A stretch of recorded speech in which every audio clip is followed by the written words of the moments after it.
Salut tout le monde, j'espère que vous allez bien. On se retrouve oui, pour le débriefing de WW Raw. Et donc on va regarder bien sûr ce qui s'est passé durant ce show. Est-ce que ce show a été un bon show? Est-ce qu'il était pourri? Est-ce qu'il était bon?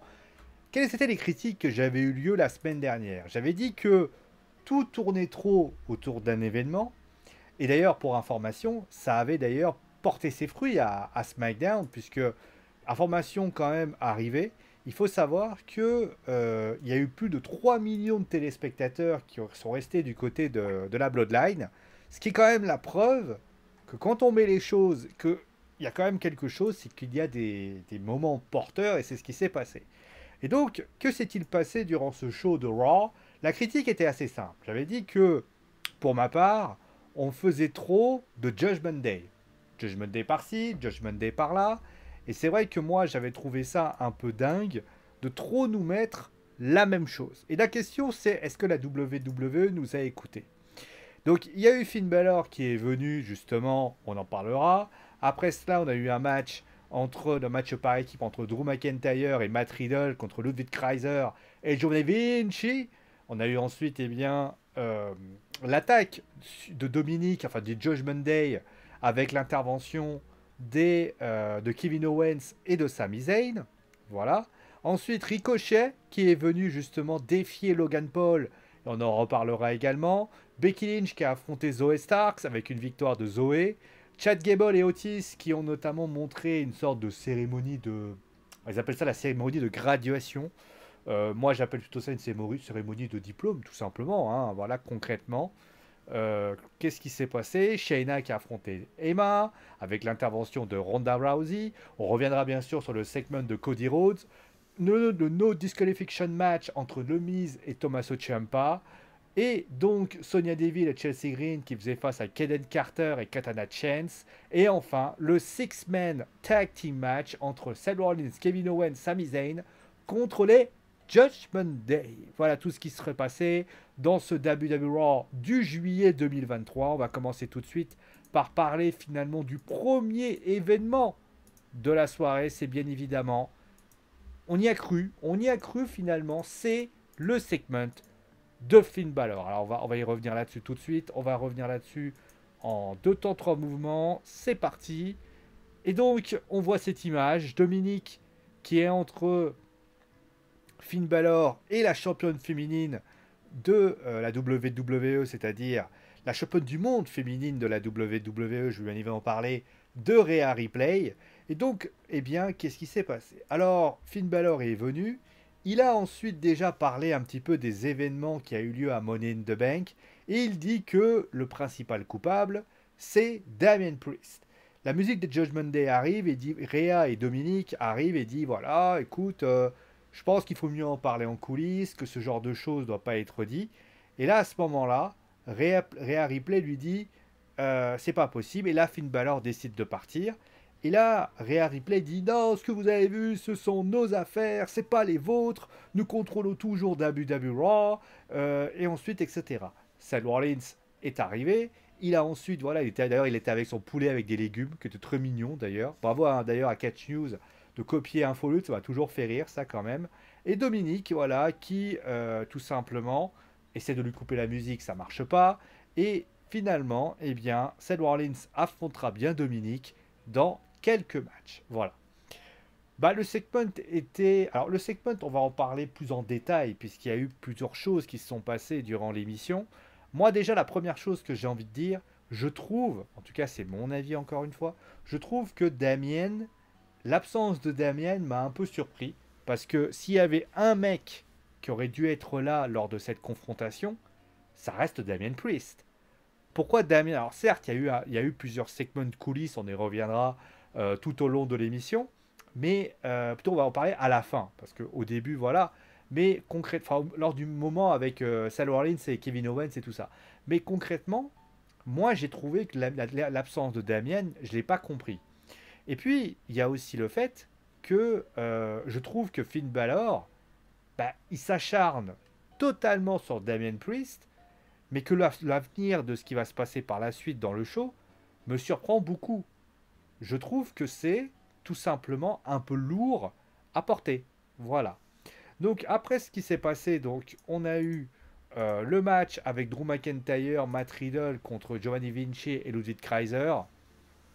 Bah, un match par équipe que j'ai globalement trouvé un peu classique. Et rien d'exceptionnel du tout. C'était un peu mieux lors de la deuxième partie, lorsque Riddle a donné le tag à Drew McIntyre, mais ça reste quand même un peu trop léger au vu de ce qui s'est passé. L'événement numéro un qui s'est passé, ça a été. Alors d'ailleurs, oui, Riddle qui met un ankle lock sur Kaiser. Pourquoi? Alors qu'il y a la Claymore Kick qui est passée. Et au final, bah, comme il y a la Claymore Kick qui est passée, on sait qu'il va y avoir le tombé. Pour quelle raison? Ça, j'ai pas totalement compris. Est-ce que, alors, à la limite, moi, j'aurais préféré que. Alors, certes, tu le comprends aussi parce qu'il est pas loin de Vinci, donc il est en train d'essayer de casser le compte. Mais moi, ce que j'aurais fait à la limite, c'est que il y ait un tapage entre les deux en même temps. Ça aurait pu être symbolique. Après cela, Günther qui critique Giovanni Vinci et qui s'en va sans lui, littéralement. Ça aussi, je ne l'ai pas compris. Parce qu'au final, bah, il n'y avait rien qui semblait présager de ce genre de choses. Et finalement, tu comprends pas vraiment où est-ce que la WWE veut en venir. Ça manque un peu de construction. Le match est pas dingue. Moi, je l'ai pas trouvé exceptionnel. Je l'ai trouvé assez classique, trop classique à mon goût. Et l'après-match, je l'ai pas totalement compris. Voilà. Ensuite, on a eu donc Kevin. Alors, on va parler rapidement de ça. Donc, l'intervention. Je vais pas en parler rapidement. Voilà, de l'intervention de Kevin Owens et de Sami Zayn avec pour Seth Rollins contre les Judgment Day. Alors, il y a plusieurs choses qui m'ont un petit peu surpris. Il y a plusieurs choses. Un, là on a compris une chose. C'est que les Judgment Day vont se séparer. Finn Balor va sans doute se diriger vers le titre suprême. Et Damien et Dominic vont sans doute avoir un match contre Sami Zayn et Kevin Owens. Si tu avais besoin de l'expliquer, là tu viens de te l'expliquer tout seul. Ce qui explique d'ailleurs pourquoi Kaiser et Vinci, peut-être qu'ils sont en train de le séparer. Parce qu'ils sont en train de se dire que s'ils font ça, ils ne peuvent pas mettre ça. Ça peut être une hypothèse. Bref. En tout cas, ce qui est certain, c'est que pour ce qui s'agit de, de ce segment, bah, on va en parler littéralement de ce qui s'est passé avant. Avant, il y a eu cette argumentation, Rhea Ripley qui dit arrêtez de vous comporter comme des gosses.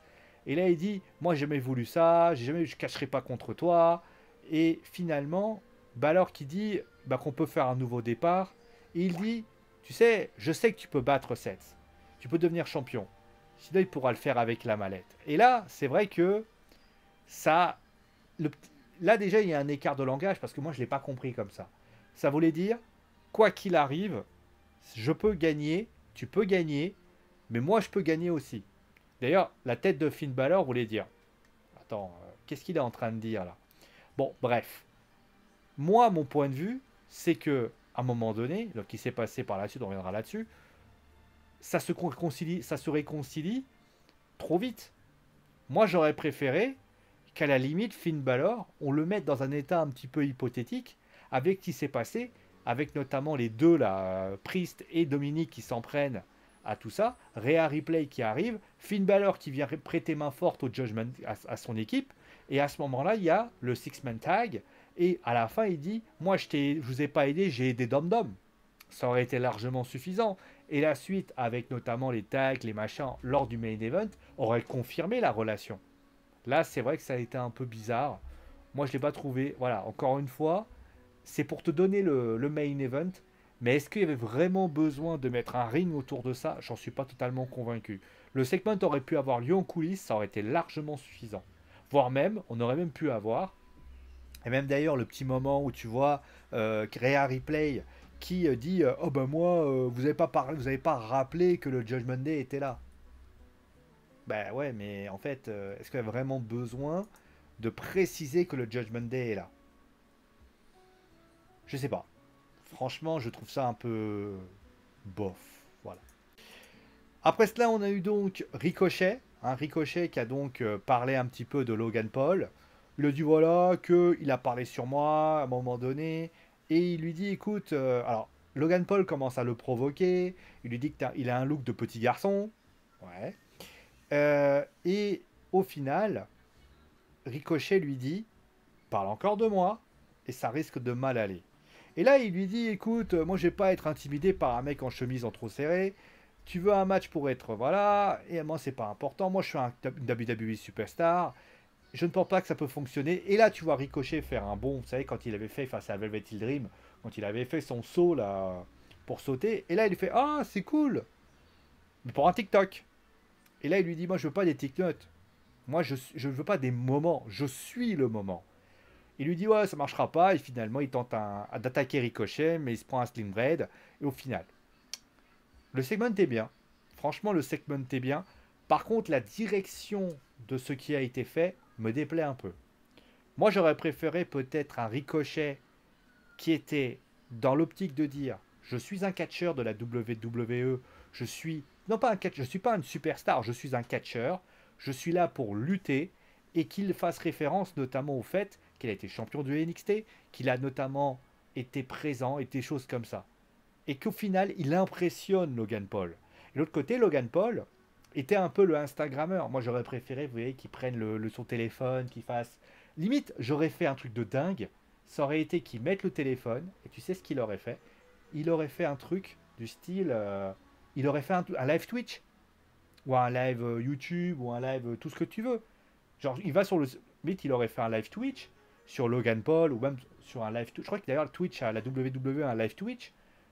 Il aurait fait un live Twitch en mode ouais vous avez vu les gars à un moment donné vous avez vu ce qui se passe et t'aurais vu peut-être derrière dans le petit entron des qu'on appelle ça des petits dans le truc dans le chat qui aurait été apparu ça aurait été sympa.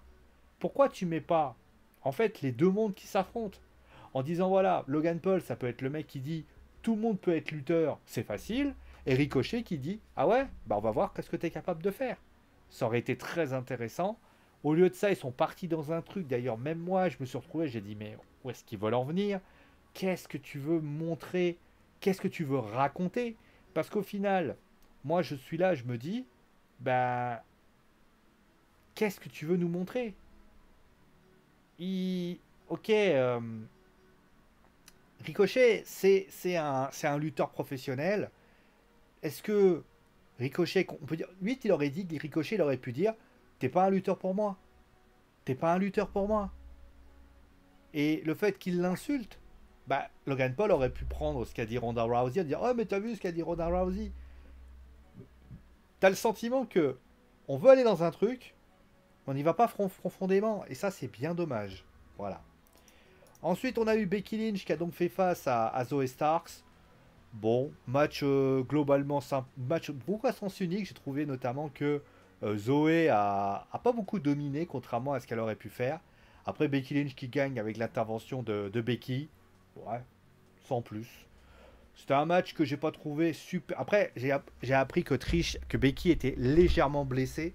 Donc peut-être qu'ils n'ont pas voulu prendre de risques. Parce que je trouvais quand même que Becky a quand même bien dominé la rencontre. Et Zoé était absolument absente. Donc j'ai trouvé assez bizarre, pour ainsi dire. Voilà.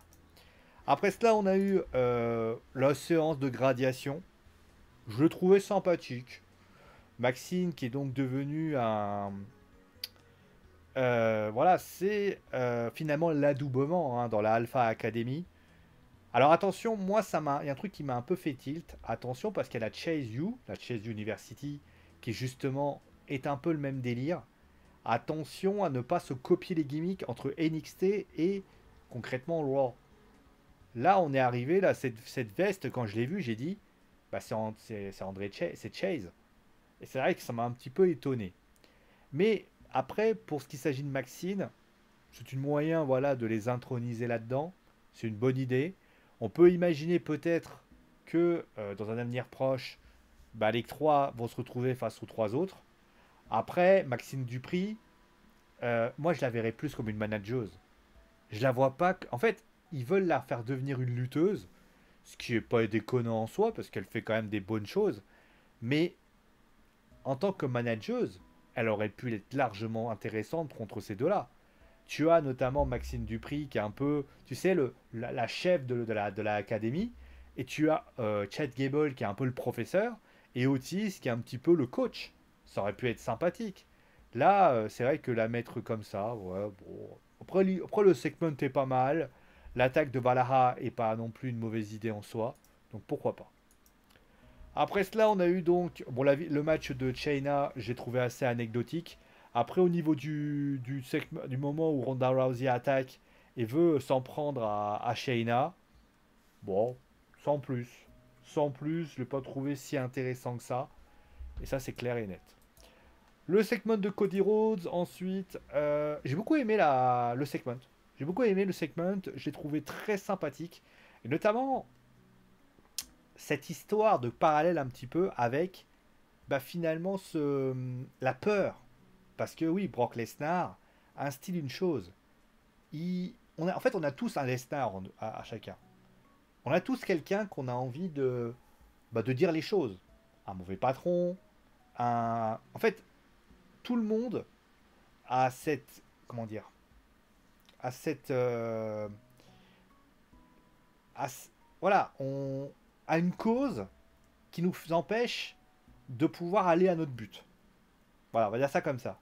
Genre, par exemple, si on a des dettes, bah, finalement, bah, la cause, c'est un peu le Brock Lesnar. Tout simplement, ben, tout simplement, voilà. Il... J'ai trouvé que le segment était intéressant parce qu'on a tous quelqu'un qui nous empêche d'aller de l'avant. Quelqu'un qui nous dit, voilà, par exemple, on fait une erreur, ben, au final, il faut qu'on aille de l'avant, on a du mal. Et ben, c'est un peu Brock Lesnar. Moi, je l'ai compris comme ça. Et au final, ben, moi, j'ai trouvé que le segment était pas mal. Cody a fait un bon segment et j'ai trouvé que c'était sympathique au demeurant. Voilà. Bon, le Miz et Tommaso Ciampa, pas mal. Match sympathique. Même si j'ai trouvé que Tommaso a un peu fait comme Becky, c'est-à-dire qu'il a énormément dominé. Après, bon, l'offensive de Bronson, j'imagine que ça a un lien, puisque là, Bronson va sans doute traîner du côté avec le Miz. Et pour ce qui s'agit de Tommaso, on peut imaginer que dans peu de temps, Johnny Gargano va revenir. Et au final, ça sera peut-être les DIY qui vont se reformer. Je le vois comme ça. En tout cas, c'était un match était quand même plutôt agréable, il faut quand même le dire. Après, bon, ça n'était pas non plus un match de dingue, mais ça restait quand même un match agréable au demeurant. Et par la suite, voilà, on va terminer avec le main event. Le main event qui était donc le Six-Man Tag Team Match. Alors, première partie assez insignifiante où on voit notamment Kevin Owens qui en prend plein la gueule. Et puis d'un seul coup, tu vois que les choses vont mieux. J'ai pas compris, d'ailleurs je comprendrai jamais, alors peut-être que vous allez être capable de me l'expliquer, pourquoi la WWE, dans son fort intérieur, la WWE passe son temps, à tort ou à raison, hein, de vouloir à chaque fois eh bien, faire des matchs par équipe à 6 où il n'y a pas d'ambiance, où enfin, pas de dynamisme. Moi je comprends pas. Parce que pour moi, il faut qu'il y ait du dynamisme. T'es nombreux. Alors il faut être dynamique. Là, on a l'impression qu'ils ont aligné du nombre pour faire du nombre. Et ça, c'est vrai, voilà. Après l'intervention, voilà, Finn Balor et Damien Priest qui se réconcilient. Très bien. Après, moi, j'ai une question alors, à poser à ce moment-là.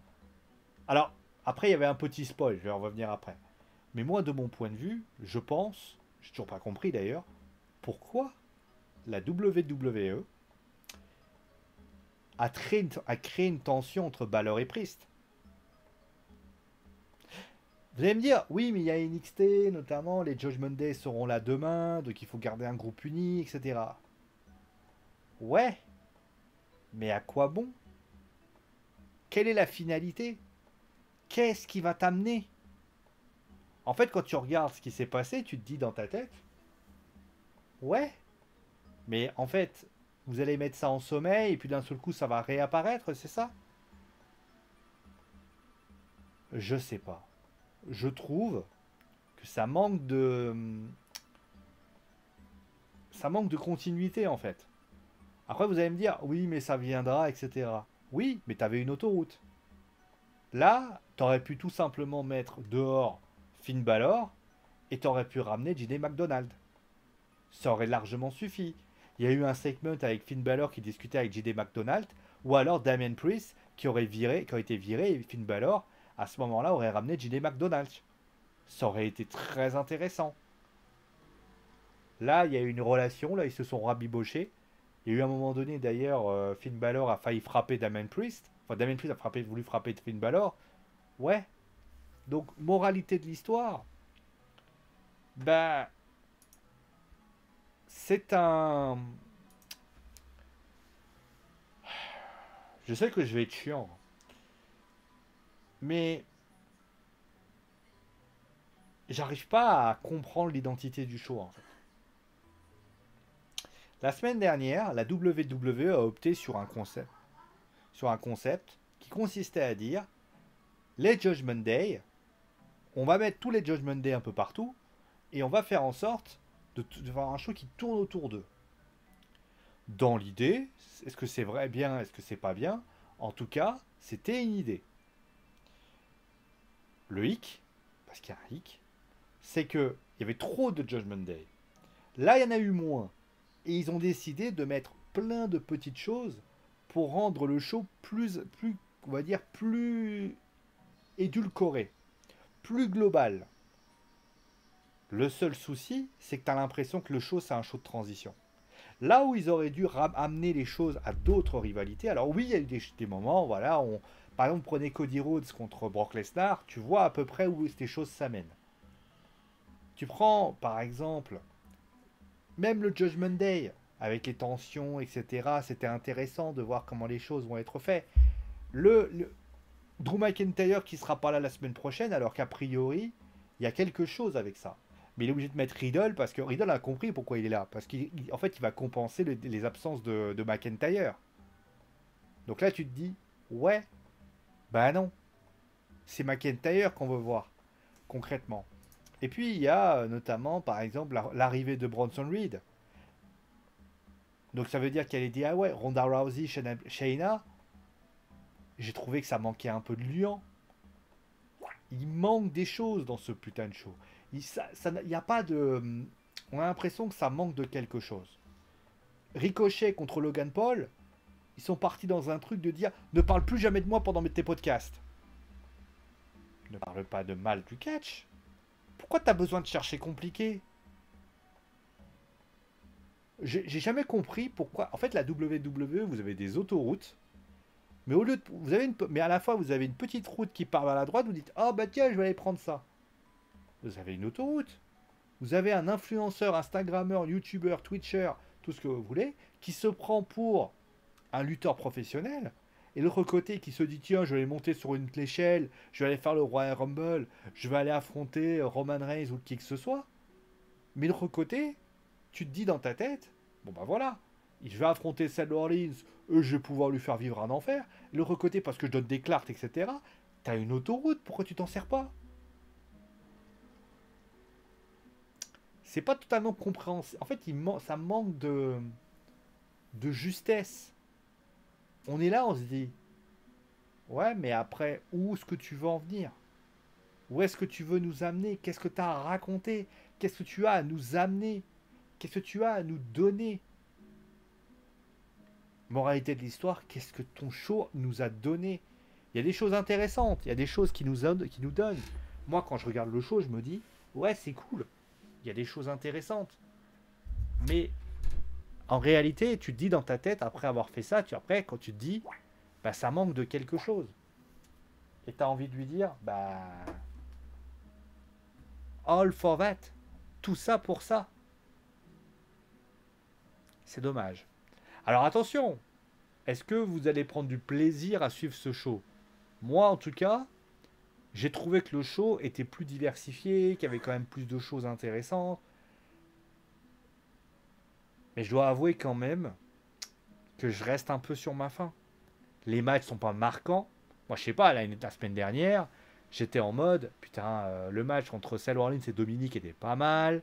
Le match entre Natalia et Rhea était super intéressant. Ça aussi, voilà, ça aussi. Tu prends la décision de faire une sorte de réunion des Judgment Day. Mais le problème, c'est que à ce moment-là, tu ne mets pas Rhea Ripley en action. Mais tu as Raquel Rodriguez et Liv Morgan qui viennent là-bas en disant oh, attention, hein, si tu en prends aux gens, moi je vais dire. Voilà. Logan Paul, Ricochet. Bah, le truc, c'est que bah, la semaine prochaine, Logan Paul, il sera pas là.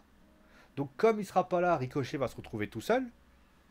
Ça aussi, j'ai pas compris. Il y a trop de petites choses qui aimeraient nous amener à un endroit, mais on sait pas où ça se passe. Et là, tu te dis, les gens vont dire, ouais, mais parce que c'est l'ombre de Vince. C'est pas Vince le problème. Parce que quand tu regardes bien, Vince, il aurait. Franchement, le show, il manque un petit peu de sel. Voilà.